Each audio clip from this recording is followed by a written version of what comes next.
Sustainable architecture. This is a new design philosophy that seeks to minimize the negative impact of buildings on the environment and at the same time focus on the impact on the mental well-being of the community.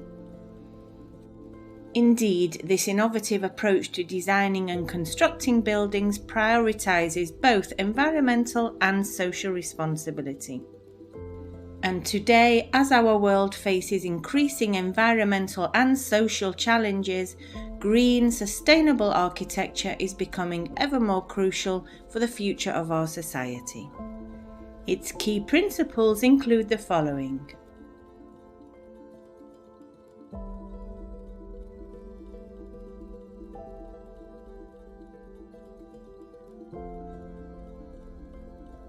Energy efficiency, which means reducing energy consumption both by using renewable energy sources as well as by optimizing the building's orientation to maximize natural light and ventilation.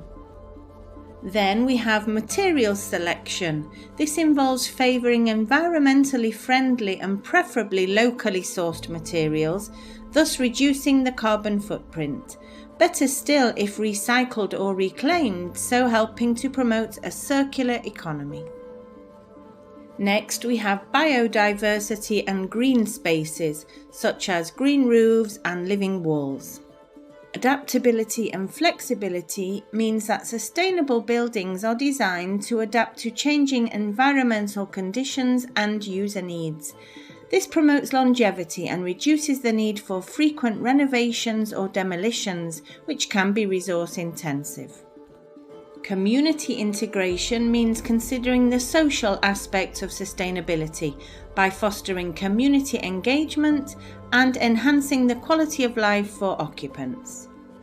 And then certification and standards, which help guide architects in achieving sustainable design goals. Today we're going to look at a building which ticks the boxes.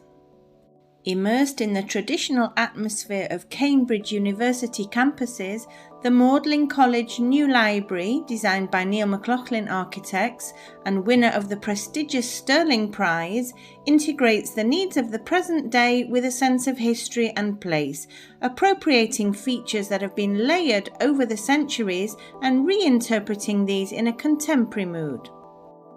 Since the new library was to replace the spaces of the famous Pepys Library, a World Heritage listed building, the design was inspired by the history of the surrounding architecture. Therefore, its appearance is reminiscent of the 17th century university tradition, yet combined with state-of-the-art elements and, above all, designed with a focus on sustainability. Precise and ambitious technological goals were successfully met, namely those of making maximum use of natural light and only using controlled natural ventilation to cool interiors. Even the archive, which is located in the centre of the facility, was designed to avoid the need for energy-intensive air conditioning systems. Indeed, during a recent heat wave, even without the use of air conditioners, indoor temperatures were held to 25 degrees compared to the 40 degrees outside. The library's interconnected spaces have been developed vertically, with stairs placed in the corners of the building so as not to interrupt the perception of a large, unified space. Climbing upward, the larger collective spaces are flanked by smaller study areas, some of which are completely enclosed. Thus, different reading station typologies offer different degrees of intimacy, including both large tables for shared activities as well as more isolated seats, sometimes facing a double height and sometimes a window, in order that readers may interact with people and spaces in relation to their own needs and emotional states. As a reader, I'm always interested in how people situate themselves when they're reading, whether they're reading on a laptop or taking a book off a shelf. And I feel there's a kind of whole psychology to how people want to be when they're reading. And we try to create as many possible different situations in which people could read. From floor to floor, the large windows which overlook the surrounding nature flood the spaces with light. Side windows can be opened manually by students and staff, while roof lights at the top of the chimneys open automatically, depending on CO2 levels in the winter and the temperature in the summer. Very importantly, the building has been conceived to last for at least 400 years.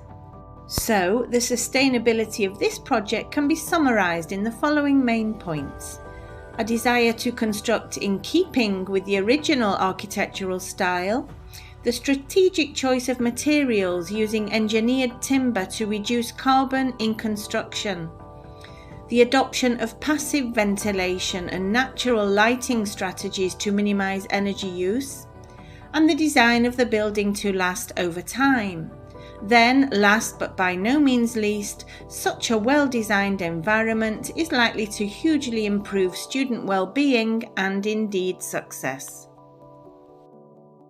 Thus, sustainable architecture goes well beyond traditional design practices, aiming to create buildings that harmonise with the environment, to promote resource efficiency, and to contribute positively to the well-being of both individuals and communities.